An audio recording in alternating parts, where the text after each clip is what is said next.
القلب إيمانا ويبقى العقل حيرانا. اعوذ باللہ من الشیطان الرجیم، بسم اللہ الرحمن الرحیم. ورفعنا لك ذکرک وقال النبی صلی اللہ علیہ وسلم انا خاتم النبیین لا نبی بعدی. یہ جو خاکے بنا رہے ہیں حضور، اپنے خاکے اڑا رہے ہیں حضور، ان کے دل میں حسد کے شعلے ہیں جو انہیں ہی جلا رہے ہیں حضور. ہم نے فرقوں میں خود کو بانٹ دیا، غیر دنیا پر چھا رہے ہیں حضور. سر پر دشمن ہے اپنے تیر بقف، ہم مسلح بچھا رہے ہیں حضور. شیخ الاسلام مولانا سید حسین احمد مدنی رحمۃ اللہ علیہ اور شیخ الہند محمود الحسن کے ساتھ تحریک آزادی کے سلسلہ میں مالٹا جزیرے میں نظر بند تھے. وہاں ایک انگریز افسر تھا جس کا کسی جرم میں کورٹ مارشل ہوا تھا اور وہ وہاں سزا کاٹ رہا تھا. حضرت حسین احمد مدنی رحمۃ اللہ علیہ نے ان سے پوچھا کہ خلافت عثمانیہ مسلمانوں کی ایک کمزور سی خلافت ہے، کیا وجہ ہے کہ برطانیہ، فرانس اور اٹلی اس کے پیچھے پڑے ہوئے ہیں؟ ہم مسلمان اس نام کی خلافت سے عقیدت رکھتے ہیں، لیکن سارا یورپ اس کو ختم کرنے کی کوشش کر رہا ہے.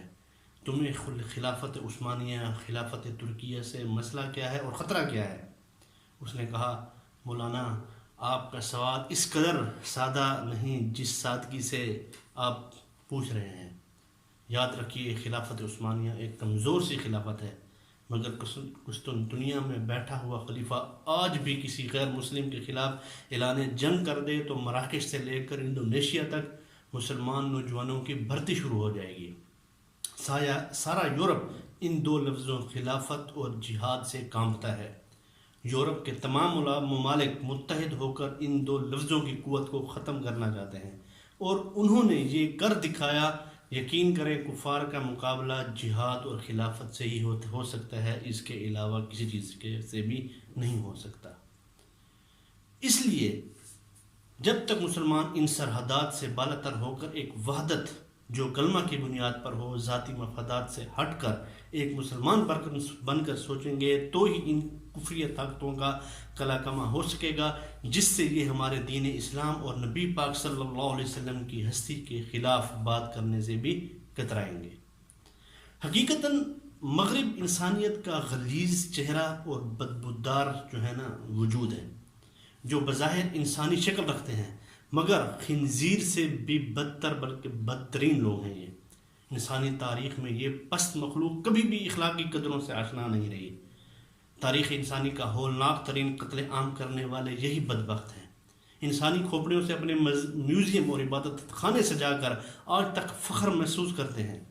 آزادی اظہار رائے کے جھوٹے دعوے دار ہیں. ہولوکاسٹ پر ایک جملہ برداشت نہیں کرتے، جبکہ ہمارے نبی کریم صلی اللہ علیہ وسلم کی گستاخی کرتے چلے جاتے ہیں اور کرتے چلے جاتے ہیں. میرے محبوب پیغمبر صلی اللہ علیہ وسلم کی حرمت پر ہماری نسلیں قربان. اہل فرانس، اہل یورپ، یاد رکھنا جو تم نے یہ آگ بھڑکائی ہے اس کی تپش ایک دن خود تمہیں جلا کر خاک کر دے گی. تم نے غرور و تکبر میں اندھے ہو کر جس ہستی کے خلاف میدان جنگ سجا ڈالا ہے ان کی حرمت کا تحفظ زمین و آسمان برابر کرتے ہیں. پروفیسر مشتاق صاحب لکھتے ہیں کہ توہین رسالت اگر کوئی ایک فرد یا چند افراد کرے تو یہ ایک جرم ہے جس پر فوجداری قانون یعنی کرمنل لا کا اطلاق ہوتا ہے. اس لیے اب کیا ملزم یا مجرم ہمارے دائرہ اختیار میں ہے یا نہیں ہے، یعنی ہمارے ملک کی حدود کے اندر ہے یا نہیں ہے. یہ سوال بھی کیا جاتا ہے کہ کیا ملزم یا مجرم اس جرم سے قبل مسلمان تھا یا نہیں. مزید اور بھی کئی سوالات اس پہلو سے اٹھائے جا سکتے ہیں. توہین رسالت اگر ایک مضبوط جتھا یا گروہ کرے جسے عسکری قوت بھی حاصل ہو تو اس صورت میں محض جرم نہیں بلکہ یہ ایک جنگی اقدام یعنی ایکٹ آف وار ہے. اس پر قانون جنگ یعنی کہ لا آف وار کا اطلاق ہوتا ہے. یہی دوسری صورت اس وقت بھی ہوتی ہے جب یہ فعل کوئی ایک فرد یا چند افراد کریں لیکن انہیں بھرپور حکومتی تائید یا حفاظت حاصل ہو. فرانس کے صدر کی جانب سے گستاخانہ خاکوں کی حمایت دراصل مسلمانوں کے خلاف جنگی اقدام ہے. اس لیے جنگ سے متنفر تمام امن پسند لبرلز پر یہ لازم ہے کہ اس جنگ کو روکنے میں بھرپور حصہ ڈالیں اور فرانس کو اس جنگی اقدام سے روکیں. اور اس دوران مسلمان حکومتوں پر بھی لازم ہے کہ اس کی بھرپور پھر اپنی تیاری بھی کر کے رکھیں. ہمیں کب یہ بات سمجھ آئے گی کہ ہم نے کیسا ملا جلا معاشرہ بنا لیا ہے؟ نماز مسلمان کی اور سود امریکہ کا، نماز مسلمان کی اور قانون کفر کا، حج مسلمان کا اور تہذیب و کلچر مغرب کا، ہمارا تعلیمی نظام فلسفہ لارڈ میکالے پر قائم ہے، ہمارا سیاسی نظام فلسفہ میکاولی پر قائم ہے، اور ہمارا معاشی نظام فلسفہ ایڈم سمتھ پر قائم ہے۔ جبکہ اللہ تعالیٰ فرماتے ہیں کہ جن لوگوں کا نظام حیات اور نظام حکومت میری نازل کردہ کتاب یعنی قرآن مجید کے مطابق نہیں، وہی فاسق ہیں، وہی فاجر ہیں، اور وہی ظالم لوگ ہیں۔ بغیر اللہ کے الہ کہنا نہیں ہے کافی، یہ وہ نہیں ہے کہ جس کا ہونا ہی بندگی ہے۔ ہمیں سوچنا ہوگا اور غور و فکر کرنا ہوگی کہ ہم امریکہ اور برطانیہ کے بندے ہیں یا اللہ تعالیٰ کے بندے ہیں۔ یہ بات اہل مسلم کو اب سمجھ آ جانی چاہیے کہ حق اور باطل کے خیمے الگ ہونے کا عمل ایک عرصے سے جاری ہے، جس میں بتدریج تیزی آ رہی ہے۔ ایسے میں رسول اللہ صلی اللہ علیہ وسلم کی سچی محبت اور اطاعت ہی ہمارا آخری سہارا ہے۔ یہ ایمان کی کسوٹی ہے۔ جو لوگ آج بائیکاٹ اور اس جیسے بظاہر چھوٹے اعمال کو ٹھٹھا بازی کہہ رہے ہیں یا کر رہے ہیں، ایسے بختوں کا سب سے پہلے بائیکاٹ ہونا چاہیے۔ آدمی صحبت سے ہی پہچانا جاتا ہے، اور رسول اللہ صلی اللہ علیہ وسلم کی ناموس کے بارے میں کسی قسم کی عدم حساسیت کا مظاہرہ کرنے والے سفہا ہمارے کسی تعلق کے روادار نہیں ہیں۔ جو محمد صلی اللہ علیہ وسلم کا نہیں ہے، جو ان کے ناموس پر حملہ کرتے ہیں یا ان کی عزت کے بارے میں عدم حساسیت اور غیر سنجیدگی کو فروغ دینے میں مصروف ہیں، ہم ان پر تھوکنا بھی گوارا نہیں کرتے۔ عزت صرف اسی کی ہوگی جو محمد صلی اللہ علیہ وسلم کی عزت کرے گا۔ جو محمد صلی اللہ علیہ وسلم کی عزت نہیں کرے گا، اس کی عزت بھی نہیں ہوگی۔ گستاخ تو پہچانے جا چکے ہیں، اپنی صفوں میں موجود ان کے دیسی سہولت کاروں کو بھی پہچانیں، اور ان رذیلوں کا بھی سماجی و معاشی بائیکاٹ کریں۔ ان کو اپنی فرینڈ لسٹ سے باہر کیجیے، ان کو ٹکے کے برابر بھی حیثیت مت دیں، حتیٰ کہ ان سے لین دین، سلام دعا سب ختم کر دیجیے۔